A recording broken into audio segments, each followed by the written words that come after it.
Hello friends, welcome to YouTube channel Pharmation. आज हम पढ़ने जा रहे हैं यूनिट 3 का last topic of quality control and standardisation of herbals का research guidelines for evaluating the safety and efficacy of herbal medicine. So will start with the introduction. So सबसे पहले ये रिसर्च गाइडलाइंस क्यों लाई गई? तो ये गाइडलाइन इसलिए लाई गई ताकि हम जितने भी हमारे हर्बल मेडिसिन होते हैं उसको हम साइंटिफिकली वैलिडेट कर सकें कि वो सेफ और इफेक्टिव है या नहीं। इसके लिए बहुत सारे क्वालिटी कंट्रोल, फार्माकोलॉजिकल स्टडीज और टॉक्सिसिटी स्टडीज जरूरी होती है। तो ये जो गाइडलाइन था उसमें हम इन्हीं सब चीज़ों के बारे में पढ़ेंगे। ओके, तो as such they may be useful to the regulatory authorities who control the sale of these products and the government agencies and medical authorities who supervise their use in the healthcare system। ठीक है, तो ये इन regulatory authorities जो हमारे होते हैं या फिर उन गवर्नमेंट एजेंसीज के लिए या फिर मेडिकल अथॉरिटीज के लिए ज़रूरी होती है जो सुपरवाइज करते हैं हमारे मेडिसिनल सिस्टम्स को। So firstly we talk about the research guidelines. तो यहाँ पे हमारे 3 तरह के रिसर्च गाइडलाइन है। पहले हैं guideline for the quality specification of plant material and preparation. दूसरा है guideline for pharmacodynamics and general pharmacological studies of herbal medicine. तीसरा है guidelines for toxicity investigation of herbal medicine. तो हम तीनों गाइडलाइन को एक एक करके पढ़ते हैं।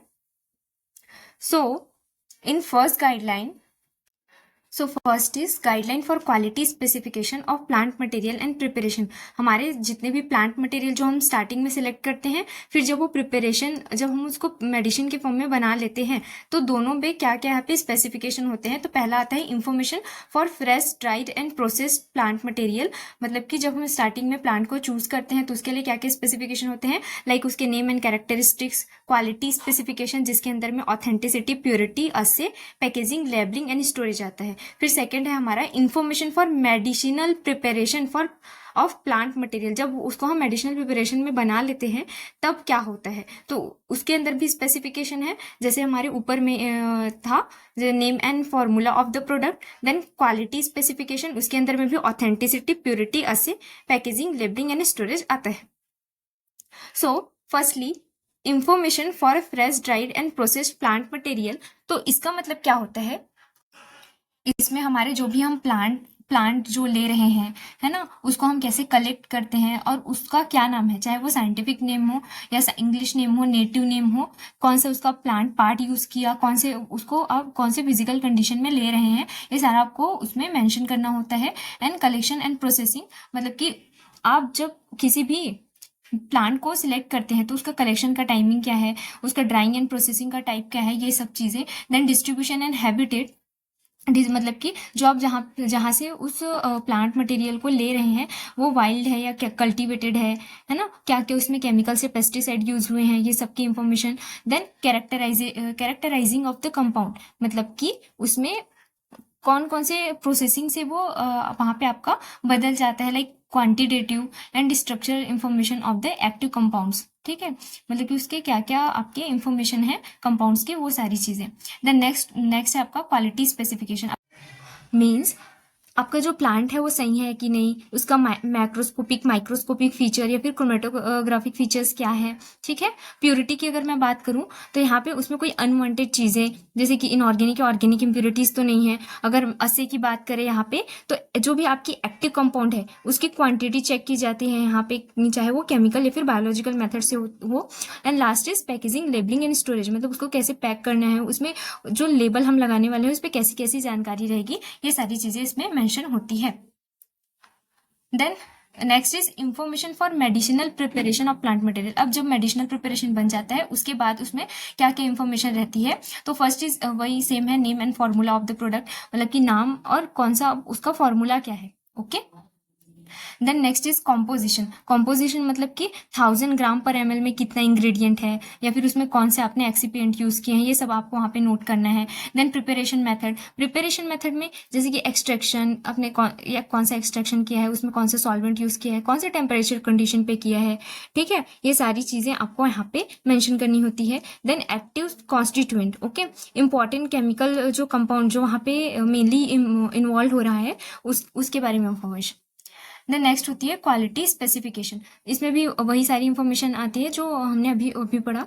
फर्स्ट इज ऑथेंटिसिटी, मतलब मैक्रोस्कोपिक माइक्रोस्कोपिक कैरेक्टरिस्टिक या फिर उसके क्रोमेटोग्राफिक फीचर्स हमको पता होने चाहिए। प्योरिटी में आपको देखना है कोई हैवी मेटल्स या फिर पेस्टिसाइड माइक्रोब्स टॉक्सिन्स वगैरह तो वहाँ पे प्रेजेंट नहीं है। ऐसे में आप देखेंगे कि मेन एक्टिव जो आपकी इंग्रेडिएंट है उसकी क्वांटिटी एक्सेप्टेबल रेंज में है कि नहीं।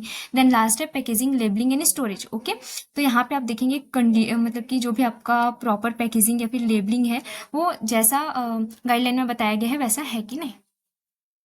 देन नेक्स्ट हमारा गाइडलाइन है guideline for pharmacodynamic and the general pharmacological study of herbal medicine. Okay, अब यहाँ पे हम क्या देखेंगे कि जो भी हमारा मेडिसिन है, ठीक है, वो हमारे बॉडी पे कैसा इफेक्ट देने वाला है। तो ये आप कैसे पता करेंगे?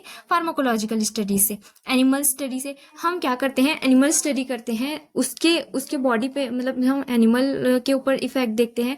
अगर वो कार्सिनोजेनिक या फिर म्यूटाजेनिक हुआ तो हम उसके अकॉर्डिंग एक्शन लेते हैं, ठीक है। तो यहाँ पे हम देखते हैं सबसे पहले एनिमल्स पे। एनिमल में हमारे उसके कौन से टाइप के हम स्पीसीज यूज करते हैं, कैसे डिसीज मॉडल यूज करते हैं।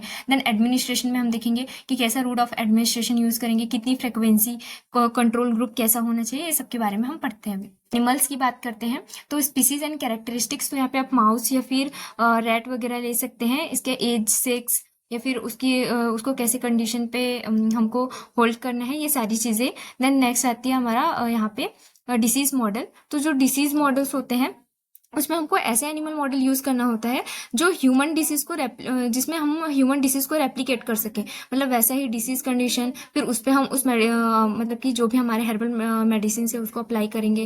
देन हम पता करेंगे कि क्या ये ऐसा इफेक्ट दे रहा है कि नहीं। देन अब हम बात करते हैं यहाँ पे एडमिनिस्ट्रेशन की। तो first is route of administration.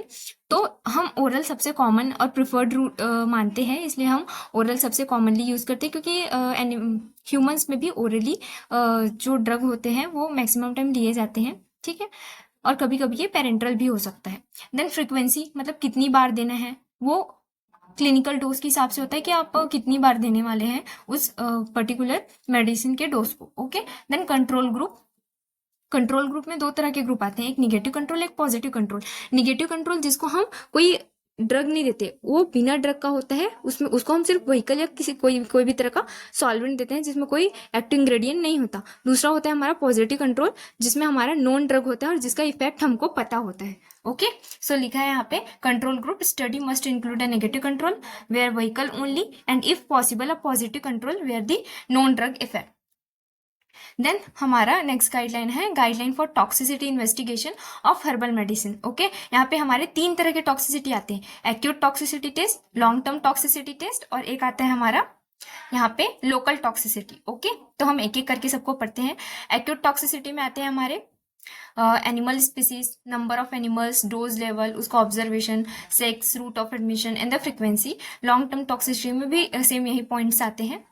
अब हम यहाँ पे बात करते हैं एक्यूट टॉक्सिसिटी स्टडी की, एक्यूट टॉक्सिसिटी टेस्ट की, जो हमारा शॉर्ट टर्म होता है, लेकिन यहाँ पे हम हाई डोज का एक्सपोजर देते हैं। 2 स्पीसीज यहाँ पे हम यूज करते हैं, या तो रोडेंट या फिर नॉन रोडेंट। और अगर यहाँ पे हम नंबर की बात करें तो मिनिमम 5 एनिमल पर सेक्स हम रोडेंट में यूज करते हैं और 2 नॉन रोडेंट में यूज करते हैं, ठीक है। देन रूट यहाँ पे हम ओरल ज्यादा प्रिफर करते हैं as compare to other, and sometime parental route भी हम प्रेफर करते हैं। डोज लेवल की बात करें तो यहाँ पे हम क्या कर सकते हैं, मल्टीपल डोज भी हम दे सकते हैं, ठीक है। देन ऑब्जर्वेशन की बात करते हैं तो 7 या 14 दिन में हम देखेंगे कि कोई साइड इफेक्ट तो नहीं हो रहा, क्या कुछ डेथ हो रहे हैं कितने एनिमल्स की, या फिर क्या बिहेवियर है, वो सब हम ऑब्जर्व करते हैं, ठीक। देन लास्ट आता है हमारा ऑब्जर्वेशन। तो आप ऑब्जर्वेशन में क्या यहाँ पे ऑब्जर्व करेंगे कि अगर कोई एनिमल यहाँ पे आपका मर गया, ठीक है, तो उसका आप एटोप्सी करेंगे, ठीक है, पोस्टमार्टम करेंगे, देखेंगे कि ऐसे कौन से चेंजेस हुए उसकी बॉडी में, क्या कोई टॉक्सिक इफेक्ट था जिसकी वजह से इसका डेथ हो गया। तो ये सारी चीजें आप यहाँ पे ऑब्जर्व करते हैं। देन सेकंड है लॉन्ग टर्म टॉक्सिसिटी, ठीक है। लॉन्ग टर्म टॉक्सिसिटी मतलब कि क्रोनिक एक्सपोजर, यहाँ पे आप धीरे धीरे डोज देते हैं, मतलब कि यहाँ पे जो आपका इफेक्ट होता है वो बाद में आपको देखने को मिलता है, ठीक है। तो यहाँ पे सबसे पहले हम स्पीसीज की बात करें, एनिमल स्पीसीज की, तो आप रोडेंट या फिर नॉन रोडेंट दोनों ले सकते हैं। अब यहाँ पे रोडेंट में 10 मेल 10 फीमेल और नॉन रोडेंट में 3 मेल और 3 फीमेल पर ग्रुप के हिसाब से आपको लेना है, ठीक है। अब यहाँ पे आपको ऑब्जर्व क्या क्या करना है, ऑब्जर्वेशन एंड एग्जामिनेशन, उसके जनरल साइंस क्या हो रहे हैं after the application of that medicine, या फिर बॉडी वेट में उसके कोई चेंजेस तो नहीं हो रहा, उसके फूड एंड वाटर इनटेक में क्या वो खाना खा रहा है अच्छे से, ठीक है, ये सब आप देखेंगे। उसके body weight, then haematological examination आप देखेंगे, renal and hepatic function test and the other functional test, okay. Then local toxicity test, local toxicity में सिंपल सा पैच टेस्ट करके देखते हैं हम, अगर इन मतलब कि इन केस ऑफ अगर आपके कोई सेमी सॉलिड प्रिपरेशन या फिर कोई सॉलिड या फिर लिक्विड जो आप बॉडी में ही अप्लाई करने के लिए यूज़ करते हैं, तो ऐसे प्रिपरेशन की अगर हम बात करें तो इसके लिए आते हैं हमारे skin sensitisation test, experimental animal, यहाँ पे हम कौन कौन से यूज़ करते हैं, और कौन कौन से ऐसे हमारे स्किन सेंसिटाइजेशन टेस्ट होते हैं। तो बहुत सारे हमारे स्किन सेंसिटाइजेशन टेस्ट होते हैं, लाइक एडजुवेंट या फिर पैच टेस्ट, ठीक है, Draize test, maximization test, open epicutaneous test, बहुत सारे टेस्ट होते हैं हमारे। Then evaluation of test result, मतलब लास्ट में आप इवेल्युएशन करेंगे अगर टेस्ट आपका आता है तो। देन उसके बाद अदर लोकल टॉक्सिसिटी टेस्ट, ठीक। तो यहाँ पे क्या होता है, जो आपके स्किन सेंसिटाइजेशन टेस्ट होते हैं उसमें आप कुछ नहीं करते, आप लिटिल अमाउंट में जो भी प्रिपरेशन है वो लेते हैं, देन उसको आप अप्लाई करते हैं अपने बॉडी के किसी भी एरिया पे।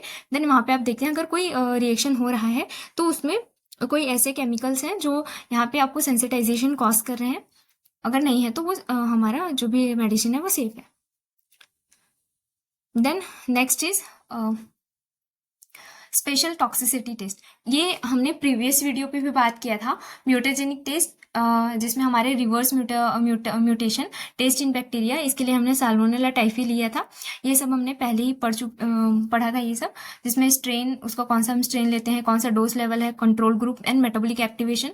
Then chromosomal aberration test with mammalian cell, इसमें हम मेमेलियन सेल पे जो भी हमारे मेडिसिनल प्रिपरेशन है वो अप्लाई करते हैं, फिर देखते हैं कि इसमें कोई अल्टरेशन तो नहीं आ रहा है, इसमें भी cell dose level, control group and metabolic activation आते हैं।